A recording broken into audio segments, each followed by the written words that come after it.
EVM hack করা সম্ভব। 2014 সালে ইভিএম হ্যাক করেই বিপুল জয় পেয়েছিল নরেন্দ্র মোদীর বিজেপি। সে কথা জেনে ফেলায় খুন হতে হয়েছে বিজেপি নেতা তথা প্রাক্তন কেন্দ্রীয় মন্ত্রী গোপীনাথ মুন্ডে ও সাংবাদিক গৌরী লঙ্কেশকে। লোকসভা নির্বাচনের মুখে এমনই সব চাঞ্চল্যকর দাবি করলেন মার্কিন প্রবাসী ভারতীয় প্রযুক্তিবিদ সৈয়দ সুজা।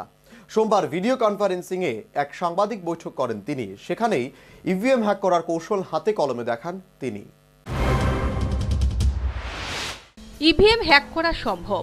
2014 লোকসভাতেও ইভিএম হ্যাক করেই ক্ষমতায় এসেছিল বিজেপি। বর্ষিয়ান বিজেপি নেতা তথা প্রাক্তন কেন্দ্রীয় মন্ত্রী গোপীনাথ মুন্ডে হ্যাকের তথ্য জানতেন, আর সেই কারণেই শেষ পর্যন্ত মরতে হয়েছে তাকে।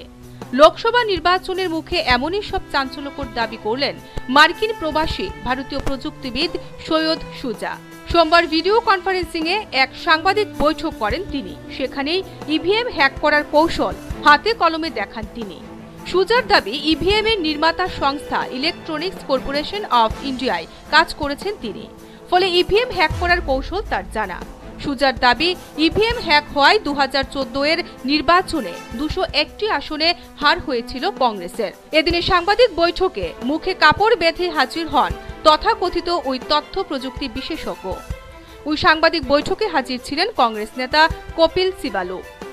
সেখানেই ভিডিও কনফারেন্সিংয়ে সৈয়দ সুজা বলেন, বিজেপি সরকারের প্রাক্তন মন্ত্রী গোপীনাথ মুন্ডে ইভিএম হ্যাকের কথা জেনে গিয়েছিলেন। প্রকাশ্যে তিনি সেই কথা জানিয়ে দেওয়ার পরিকল্পনা করছিলেন। তাই পরিকল্পিতভাবে সরকার গঠনের কয়েকদিনের মধ্যেই খুন করা হয় তাকে। সাংবাদিক গৌরী লঙ্কেশও এই খবর প্রকাশ করতে রাজি হয়েছিলেন বলে দাবি করেছেন সুজা। তার দাবি, সেই কারণেই তাকে গুলিতে ঝাঁঝরা করে দেওয়া হয়েছিল। সুজার দাবি, 2014 এর ভোটে অনিল আম্বানির সংস্থা রিলায়েন্স কমিউনিকেশন লো ফ্রিকোয়েন্সি সিগন্যালের মাধ্যমে ইভিএম হ্যাক করে নরেন্দ্র মোদীকে জিতিয়ে এনেছেন। নিজের দাবির সপক্ষে প্রমাণও তিনি দিতে পারেন।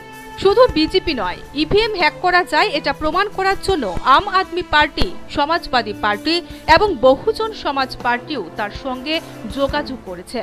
সুজার দাবি, তার হস্তক্ষেপেই সম্প্রতি 3 রাজ্যে ইভিএম হ্যাক করতে পারেনি বিজেপি। না হলে এই 3টি রাজ্যই তারা দখল করে নিত। তিনি জানিয়েছেন তার কাছে যাবতীয় দাবির প্রমাণ আছে। মার্কিন প্রশাসনের কাছে তা পেশও করেছেন। অনুমতি পেলেই সাংবাদিকদের কাছে তা পেশ করবেন। ইভিএম নিয়ে হায়দ্রাবাদের প্রযুক্তিবিদ সৈয়দ সুজার বিস্ফোরক মন্তব্যের জেরে তার বিরুদ্ধে আইনি পদক্ষেপ করতে চলেছে নির্বাচন কমিশন।